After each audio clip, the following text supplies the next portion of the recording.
Hi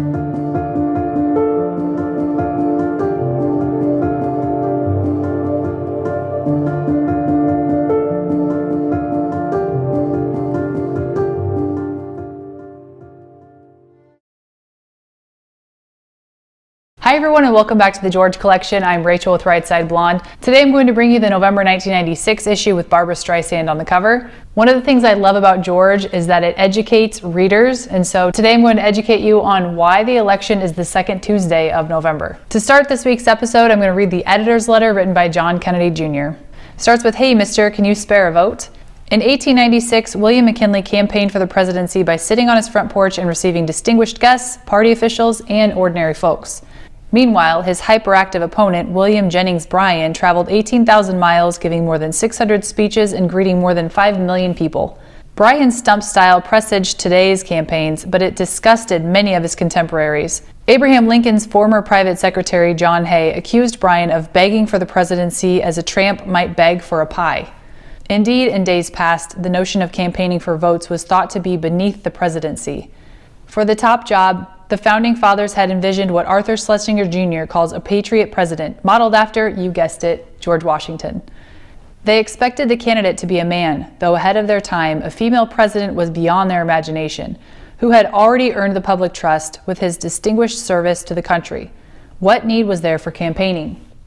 Instead, for most of the 19th century, presidential candidates allowed surrogates in the partisan newspapers of the day to carry their message to the people. When President Andrew Johnson decided to take to the hustings for congressional candidates in 1866, the nation was scandalized. Later, when Congress tried to impeach Johnson, one of its stated reasons was that he brought the presidency into disrepute by speaking with a loud voice, certain intemperate, inflammatory, and scandalous harangues, particularly indecent and unbecoming in the Chief Magistrate of the United States. Well, times have changed. In the hope of winning votes, Bill Clinton's words are endlessly vetted by focus groups. Bob Dole has made more than 500 speeches since he announced his candidacy, and Elizabeth Dole took the art of campaigning to new ground when she wandered through the Republican convention throng like a minister laying on hands. Still, despite occasional excesses, our electoral system is the envy of the world. America is the oldest continuously functioning democracy on earth, even holding an election in the midst of the Civil War. In this issue, we celebrate the election season with War of the Oxymorons, an inside view of the conventions by Norman Mailer. In The Perfect President, we design your ideal chief executive using a few campaign tricks of our own, and then reveal him in the flesh. And in Diva Democracy, George takes a trip to Hollywood to meet Bill Clinton's biggest fan, Barbra Streisand. So, while you're deciding who will be the next commander-in-chief, enjoy this last hurrah of campaign cheer. John Kennedy. And now for a short educational piece that actually answers a question that I've always wondered. Why is the election the second Tuesday of November? So let's find out why. This is called Briefing Box. Why is the presidential election always held on the Tuesday after the first Monday in November? Congress didn't establish a fixed date for presidential elections until 1845.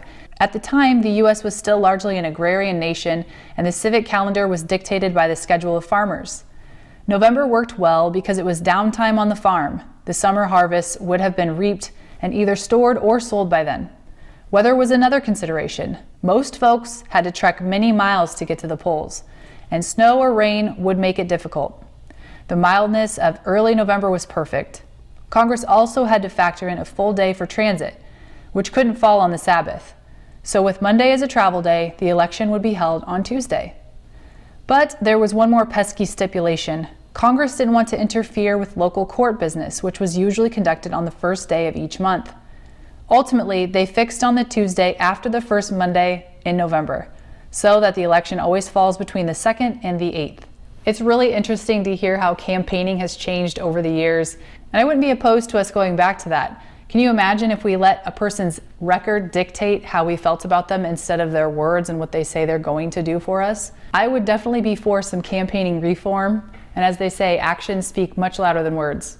That does it for this week's episode of the George Collection. Thank you so much for watching. Have a great week, and I'll see you next time.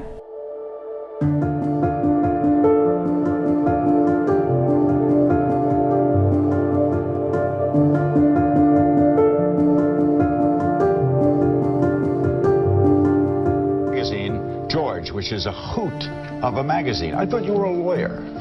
I was. What happened? Well, we decided, I mean, actually taking a cue from folks like yourself and you around the 1992 election, that there was an opportunity here to change the definition of a political magazine.